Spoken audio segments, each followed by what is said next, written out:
Paylocity's futurist in residence, Elisha Abate, gave an inspiring presentation on the future of HCM. We received a lot of great feedback, but one comment stood out. So we brought Elisha back to sit down with Paylocity's CHRO Jill Morrison to tackle the comment and other common HR pain points head on.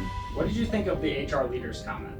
Listen, I can really relate to it. I think it's tough as HR leaders sometimes to take, the big ideas and translate those down to how we're operating every day. So I always appreciate the feedback, and I'm excited to talk more about it. I echo that. Even though my realm is future in my day-to-day, part of the game is learning how to translate future forward into tools and strategies that we can use to create results and impact right now. So I'm excited about the conversation. Ready to tackle these together? Sure am. Absolutely. We have people who work on-site, at home, and in the field, but they all use different tools to communicate. How do I get all our employees using one tool to engage with the company, HR, and each other? I wish it was easy, right? It is really challenging. Modern workforces like at Paylocity, they're distributed around the world. They're working in different ways, and they need to communicate in new and different ways as well. So, I think on top of that, the world around us has changed tremendously. You think about how many disruptions you have. How many notifications do you get on your phone in a day? And none of those are about work, and they're all happening throughout the workday. So we're really competing in a new way. So I think it has, taken the need for quality of communication up to another level. And I think for us, we really think about having a very thoughtful, very purposeful communication strategy across the company. And that comes with identifying all the different audiences, right? So you have the things that you need to communicate across the enterprise. And then you need to be really impactful in some of those subgroups as well to enable and support employees. So, I think employees, especially in the modern workforce, they expect it to be easy. They expect it to be easy to find what they need. They expect you to make it clear what's important through notifications. They expect that to be on mobile today. They also want to feel part of a community, and they want to engage in two-way dialogue. So I think all those components need to be really, really built out in a thoughtful communication strategy. Yeah, I think you hit the nail on the head. It's about making and creating a reason to engage. What is compelling me to participate in this community? Is it solely transactional, or are there ways for me to contribute value, receive value beyond simply knowing that I need to be into work at X time, or sort of the basics of that? Yeah. No, I think, and I'll say we have some really good examples at Paylocity. I think we've been able to take our tool, our community tool, and leverage it in a way that's really impactful for our workforce. And I'll get, just to share a couple of examples, we use it every week for sharing the news, right? Literally sharing the news that matters and is important for that week with employees. We also do a dedicated one for leaders. So we're very focused on leadership enablement through that as well. Then we have things like community groups for our employee resource groups. So we have a really robust community of employee resource groups. And they're, on different teams and across the country. So they're primarily engaging through that community tool, both with each other in two-way dialogue and sharing things. But they're also sharing events and, raising awareness through the entire company through that platform.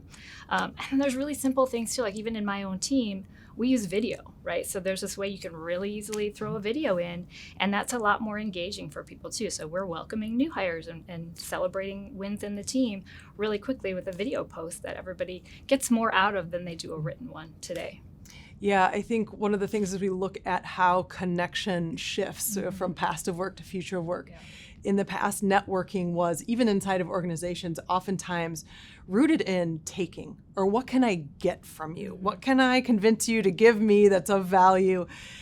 Rather than in this world that we're living in now, it's about curiosity and discovering how we might be able to contribute value. Yeah. And tools like this really foster that opportunity. Yeah, and I think it brings space in the places you wouldn't have traditionally had those networking, right? Those were things that were organized for this group to come together, or, sort of forced interaction, right? Yeah. Where this is so much more informal when it wants to be, right? So you think about things like those employee resource groups, or, we even have communities built around just, personal interest, right? There's a running group, right, where we share who's doing what race and support one another in that work community. And it just does so much for engaging and finding people who then you get to know on a new way. And then when you're actually working with them, you've already built this level of connection that wouldn't have existed without a tool like that. You know, it's amazing to have this opportunity for two-way communication. We use it all the time, but you know, I think one of the fears leaders sometimes have with a platform like that is people might share things that are hard questions to answer, or you know, maybe even something that could offend someone.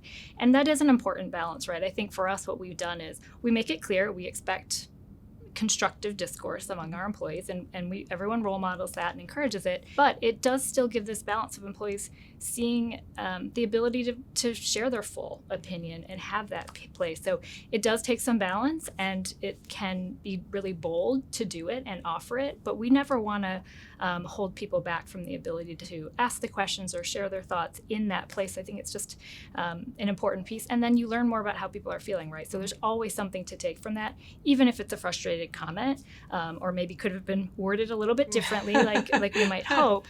We still find something to learn from that. Yeah, well, that's the opportunity, is to have greater visibility into things that you wouldn't before. Right.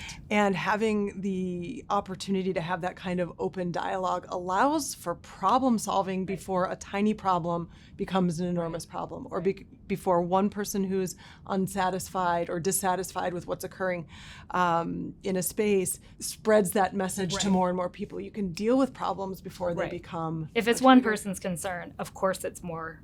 There are others that are probably feeling the same way. You have to use that assumption. You have to take that as something that, you know, people maybe need more information about something, or they're frustrated with the decision and they need to understand more about why we made that decision. There can be a lot underneath that, but you get this window into how people are feeling so that you can be really constructive with it. Yeah.